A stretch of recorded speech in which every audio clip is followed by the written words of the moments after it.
किसी भी कम्युनिटी को जो है हैंड टू माउथ कर देंगे, किसी भी कम्युनिटी के ऊपर में हमले करेंगे तो उससे एक कम्युनिटी का नुकसान तो होगा ही होगा, देश का भी नुकसान।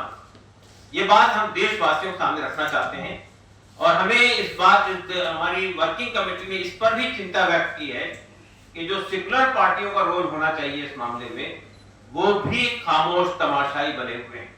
उन्हें सिर्फ मुसलमानों के वोट से तो दिलचस्पी है, लेकिन मुसलमानों के जो हमले हो रहे हैं उस पर वो चिंता तक व्यक्त नहीं करते। तो ये भी एक बहुत बड़ा ऐसा इशू था जिसके ऊपर में हमने बात की। फिर हमने ये फैसला किया है कि जहां जहां भी ये जो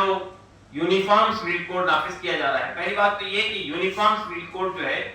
वो कॉन्स्टिट्यूशनल ऑब्लिगेशन नहीं है, डायरेक्टिव प्रिंसिपल में इसका तस्करा आया है। बहुत सारी चीजें डायरेक्टिव प्रिंसिपल बताई गई हैं, उनको नाफिज करने की, उनको इन्फोर्स करने की कोई चिंता देशवासियों को, देश के उन लोगों को जो सत्ता में बैठे हुए हैं उनको नहीं है। वो सिर्फ ये यूनिफॉर्म सिविल कोड के सिलसिले में बहुत ज्यादा उतावले हुए। तो यूनिफॉर्म सिविल कोड उत्तराखंड में नाफिज हो गया, हमने उसको नैनीताल हाई कोर्ट पे चैलेंज किया है और ये फैसला कल हुआ है कि जहां जहां भी यूनिफॉर्म सिविल कोड को लागू किया जाएगा वहां हम हाई कोर्ट में उसे चैलेंज करेंगे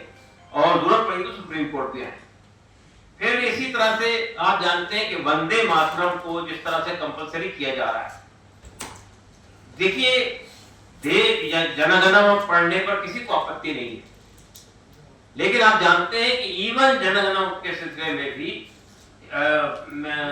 बिजॉय एमिनुएल और वर्सेस सुप्रीम कोर्ट का जो फैसला है उसमें बहुत साफ तौर पे बात कही गई है कि इवन अगर ये पढ़ने में भी किसी को उनके रिलीजियस मामले में इंटरफेरेंस नजर आता हो तो वो खामोश रह सकते हैं। एहतराम में, रेस्पेक्ट में खड़े तो जरूर हो जाएंगे, लेकिन पढ़ना जरूरी नहीं है, कंपलसरी नहीं है। तो हम समझते हैं कि हमारा जो वंदे मातरम पे एतराज है वो एतराज सिर्फ इस वजह से नहीं है कि वो आनंद मत का हिस्सा है, बल्कि हमारे एतराज की वजह ये है कि उसमें देवी देवताओं का जिक्र किया गया है, उनकी वंदना की गई है और आप जानते हैं कि मुसलमान जो है वो सिर्फ एक अल्लाह, एक ईश्वर की के सामने अपना सर मस्तक करता है, उसके सामने सर झुकाता है, तो उसके यहाँ ये इसको शिर्क समझा जाता है। तो हमने जहां तक ये कहा है कि हम वंदे मातरम को अगर नाफिज किया जा रहा है, जहां मदरसों में भी नाफिज किया जा रहा है, स्कूलों में भी नाफिज किया जा रहा है, तो ये जो फैसला है सुप्रीम कोर्ट का, मैं बिजॉय के सिलसिले में, वो फैसला जो है वंदे मातरम पर भी लागू होता है। देखिए हम यानी कोई देश में कोई गान हो, कोई गीत हो या कोई नेशनल सॉन्ग हो, उसमें रेस्पेक्ट करना, उस पर खड़े हो जाना, इससे कोई आपत्ति नहीं। लेकिन आप ये कहें कि उसको लाजमन पढ़ना पड़ेगा, तो जाहिर है कि जो चीज हमारे फेस से, अकीदे से टकराती है वो मुसलमान नहीं कर सकता है। और यही चीज हमको कॉन्स्टिट्यूशन से आर्टिकल 25 में हमको ये हासिल है। यानी ये आपको आर्टिकल 25 में भी और जो अधिकार है आर्टिकल 19 में, जिसमें ये कहा गया कि आप फ्रीडम ऑफ एक्सप्रेशन है, फ्रीडम ऑफ ये चीज है, तो ये फ्रीडम ऑफ एक्सप्रेशन में ये भी चीज शामिल है कि freedom not to express, freedom not to speak, ये फ्रीडम भी हासिल है। तो इसलिए हम समझते हैं कि ये जो वंदे मातरम को कंपलसरी किया जा रहा है ये गलत है और हमने ये फैसला किया है कि वैसा तो अभी आप जानते हैं कि कल ही हाई कोर्ट का एक फैसला आया है, कलकत्ता हाई कोर्ट का, उसने ये कहा कि अगर मुसलमानों को आपत्ति है इसके ऊपर में तो उनके लिए इसका पढ़ना कंपलसरी नहीं है। हम समझते हैं कि अच्छा फैसला है, हम उसको वेलकम करते हैं और दूसरी स्टेप पे भी हम इसको चैलेंज करेंगे। तो